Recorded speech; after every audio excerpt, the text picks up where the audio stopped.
DSC preparation కి మిగిలిన తక్కువ సమయాన్ని డిఎస్సి 2024 యాప్ లేదా DSC2024.com తో జాబ్ ని సాధించండి. Welcome to Suman TV. భారతదేశానికి ద్రోహం చేసే వాళ్ళలో భారతీయులు ఎక్కువ మంది ఉంటారా? ఒక్కొక్కసారి అనిపిస్తుంటుంది. ఎందుకంటే నా వెనకాల ఉన్న ఫోటోలో చూడండి, ఈమె పేరు జ్యోతి మల్హోత్రా, హర్యానాలో ఉంటుంది. మొన్న జరిగిన ఆపరేషన్ సింధూర్లో అమ్మగారి పాత్ర చాలా పెద్దది.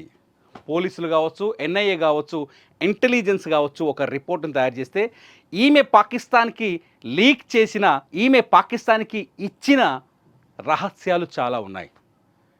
ఒక మినిస్టర్, మహారాష్ట్ర మినిస్టర్ విజయ్ షా ఏం చెప్పాడు? సోఫియా ఖురేషీ ఒక ముస్లిం, వాళ్ళ సోదరి పాకిస్తాన్కి, ఆ సోదరితో చంపించేసాం పాకిస్తాన్ వాళ్ళని చెప్పాడు కదా.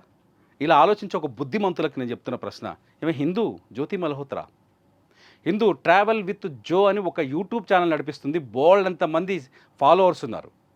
మామూలు ముద్ర కాదు.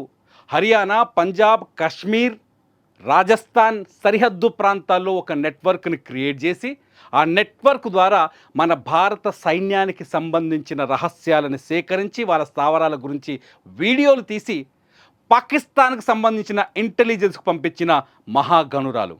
ఇంత మూర్ఖురాలు ఈ దేశద్రోహి గురించి ఏం చెప్తారో సోఫియా ఖురేషీ పైన కామెంట్ చేసేవాళ్ళు. డబ్బుల కోసం ఏదైనా చేసే దుర్మార్గురాలు ఈ జ్యోతి మల్హోత్రా. ఈమెతో పాటు మరో 6 మందిని అరెస్ట్ చేశారు. 2023 మేలో ఈమె పాకిస్తాన్ సందర్శనకు వెళ్ళింది. వెళ్ళి కొన్ని వీడియోలు చేసింది. మీరు ఈమె ఇన్స్టాగ్రామ్లోకి వెళ్ళినా లేకపోతే ఫేస్బుక్లో, యూట్యూబ్లోకి వెళ్ళినా మీరు చూడొచ్చు. పాకిస్తాన్లో ఛాయ్ ధర 150 రూపాయలు, పాకిస్తాన్లో పాల ధర 300 రూపాయలు, పాకిస్తాన్లో కొనడానికి చాలా కష్టం, బతకడానికి చాలా కష్టంగా ఉంది, వాళ్ళ ఆర్థిక వ్యవస్థ అంతా నాశనం అయిపోయిందని తొక్కలో వీడియోస్ కొన్ని చేసింది. బోల్డ్ అంతమంది వా ఏం రీసెర్చ్ అనుకొని ఫ్యాన్స్ తెగ ఎగబడ్డారు. కానీ ఆమె ఏం చేసిందో తెలుసా? భారతదేశ సైనిక రహస్యాలకు సంబంధించిన వివరాలని, వీడియోలను తీసుకెళ్ళి పాకిస్తాన్లో ఉన్న ఇంటెలిజెన్స్కి అందించింది. ఈ వివరాలు ఇప్పుడే ఎన్ఐఏ బయటపెట్టింది. వీళ్ళంతా స్లీపర్ సెల్స్గా పనిచేశారు పాకిస్తాన్ దేశానికి, పాకిస్తాన్ ఉగ్రవాద మూకకి. కొద్దిసేపటి క్రితమే జ్యోతి మల్హోత్రాతో పాటు మరో 6 మంది యంగ్ టీంని, ఈమె టీంని అందరినీ అదుపులోకి తీసుకున్నారు హర్యానాలో ఎన్ఐఏ. వీళ్ళని ఇప్పుడు జైల్లో వేసి లెక్కలన్నీ ఎరగదీస్తున్నారు, లెక్కలన్నీ బయటపెట్టిస్తున్నారు.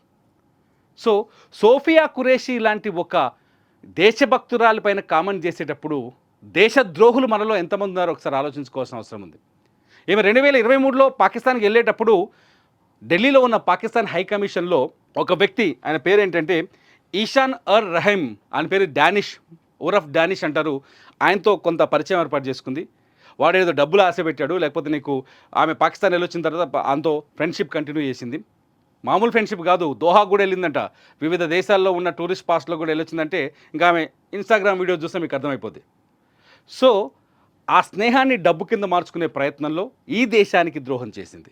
ఆ స్నేహాన్ని డబ్బు కింద మార్చుకునే ప్రయత్నంలో ఆ ఈషాను పరిచయం చేసిన పాకిస్తాన్ ఇంటెలిజెన్స్ బృందానికి భారతదేశంలో వాళ్ళకి కావాల్సిన డేటాను ఫోటోల రూపంలో, సమాచారం రూపంలో వాట్సాప్, టెలిగ్రామ్ అండ్ ఫేస్బుక్ ఇటువంటి ఎన్క్రిప్టెడ్ నెట్వర్క్ల ద్వారా వాళ్ళ చేతుల్లో పెట్టింది. జ్యోతి మల్హోత్రా ప్రస్తుతం పోలీస్ ఎన్ఐఏ అదుపులో ఉంది. జ్యోతి మల్హోత్రాని ప్రస్తుతం ఎన్ఐఏ విచారిస్తుంది. ఇలాంటి దేశద్రోహులు ఇంకా ఎంతోమంది ఉండొచ్చు మన మధ్యలో. ఒకసారి ఆలోచించండి. పాకిస్తాన్తో యుద్ధం చేయడం వేరు, చైనాతో యుద్ధం చేయడం వేరు. చైనాతో యుద్ధం చేస్తే నేరుగా ఉంటుంది పోరాటం, పాకిస్తాన్తో యుద్ధం చేస్తే ఇటువంటి ద్రోహులతో చేయాల్సి వస్తుంది పోరాటం. ఎందుకంటే పాకిస్తాన్ భారతదేశం నిండా స్లీపర్ సెల్స్ని, నెట్వర్క్ని ఏర్పాటు చేసుకుంది. డబ్బుకి దాసోహం అయ్యే వాళ్ళందరినీ వలలో వేసుకొని తమ దగ్గర నిధిగా ఉంచుకుంది పాకిస్తాన్. ఈ స్లీపర్ సెల్స్, ఈ దేశద్రోహులతోనే ఎక్కువ ప్రమాదం జరిగే అవకాశం ఉంది. మీరేమంటారు? నా అభిప్రాయంతో మీరు ఏకీభవిస్తున్నారా లేకపోతే వ్యతిరేకిస్తున్నారా? నిర్భయంగా మీ అభిప్రాయాన్ని కామెంట్ రూపంలో తెలియజేయండి. మీ కామెంట్స్ బాగుంటే నేరుగా నేను మరో వీడియో చేస్తాను. చూస్తూనే ఉండండి సుమన్ టీవీ.